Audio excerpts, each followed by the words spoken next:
Бейиш нуру.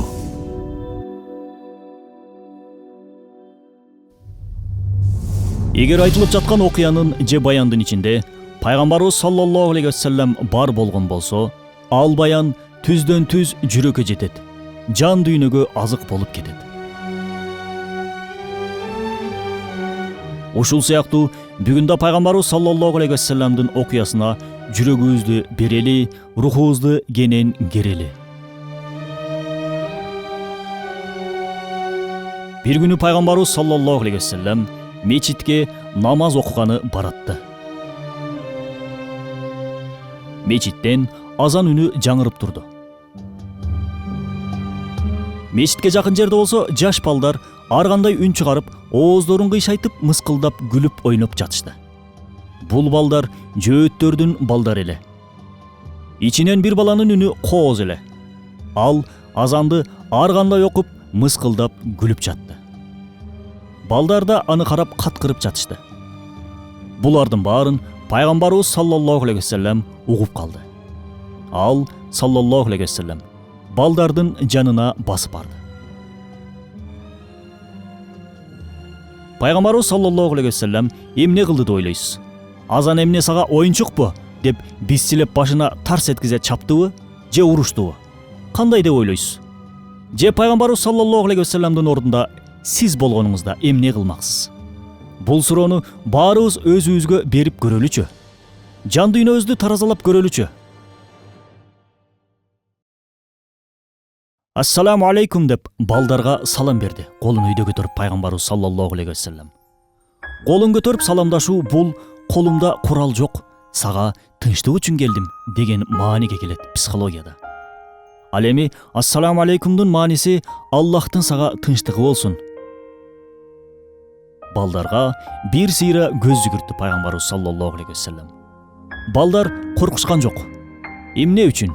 Себеби пайгамбарыбыз саллаллаху алейхи вассалам жылмайып карап турган эле.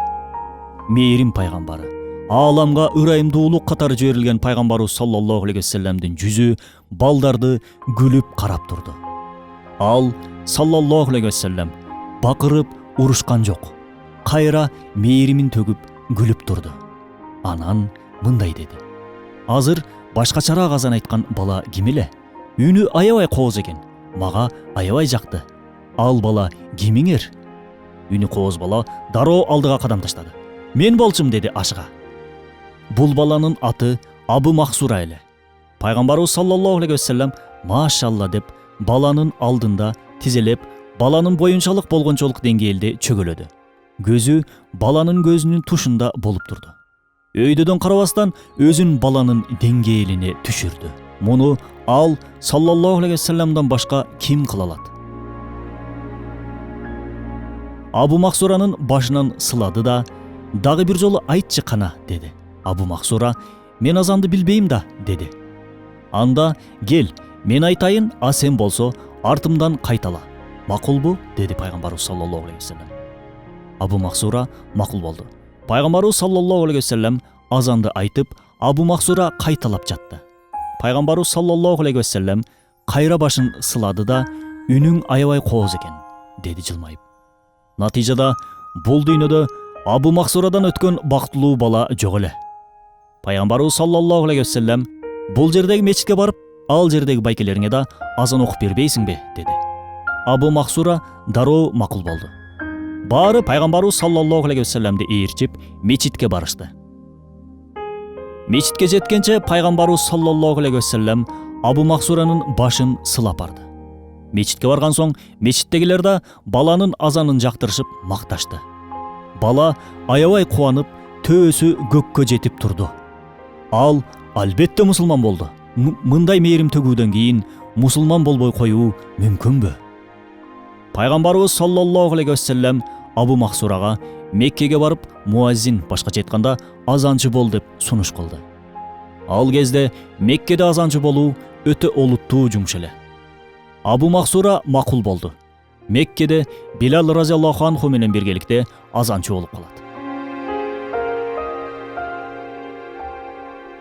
Арадан жылдар өтөт. Абу Махсура чачын эч кырктырган жок.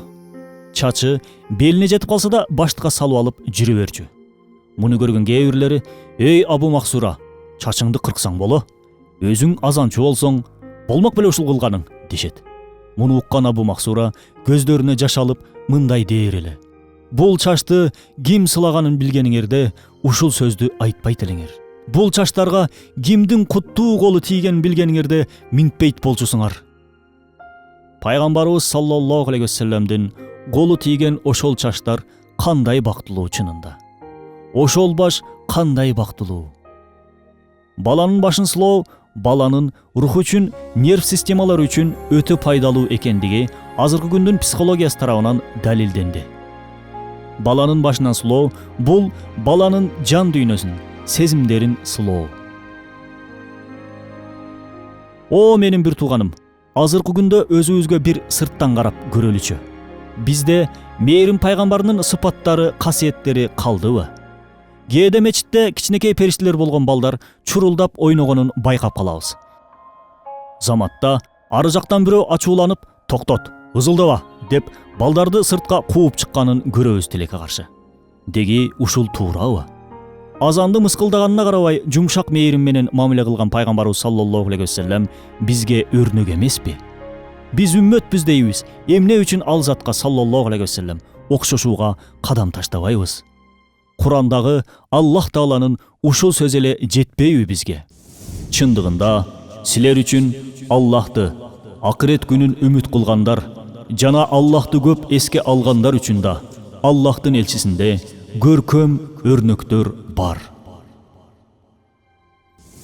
Бул Аллахтын сөзү, буйругу жетпейби бизге?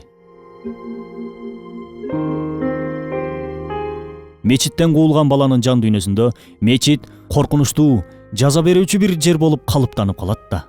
Албетте, мечитке келген балдарды башкарып караш керек. Бирок катуулук менен эмес, жумшактык менен, мээримдүүлүк менен. Себеби биз Мухаммад саллаллаху алейхи вассаламдын үммөтүбүз. Ал зат көрсөткөндөй мамиле кылуу керек ошол кичинекей периштелерге. Балдарды мечитке көндүрүш үчүн кээ бир өлкөлөрдө мечиттерде таттууларды таратышса, кээ бирки мечиттерде балдар үчүн оюн аянтчасын да куруп беришкен атүгүл. Кыргыз эли, кыргызстандыктар жумшак, сылык калк болобуз. Иншалла, бара-бара көч оңолот албетте. Себеби биз Мухаммад саллаллаху алейхи вассаламга ыйман келтирип, аны ээрчиген элбиз. Мечитте жамаат менен намаз окуп жаткан кезде арка жакта чурулдап ойноп жүргөн балдар жок болгон болсо, бул элдин келечеги коркунучта болоорун баарыбыз унутпайлы. Бейиш нуру.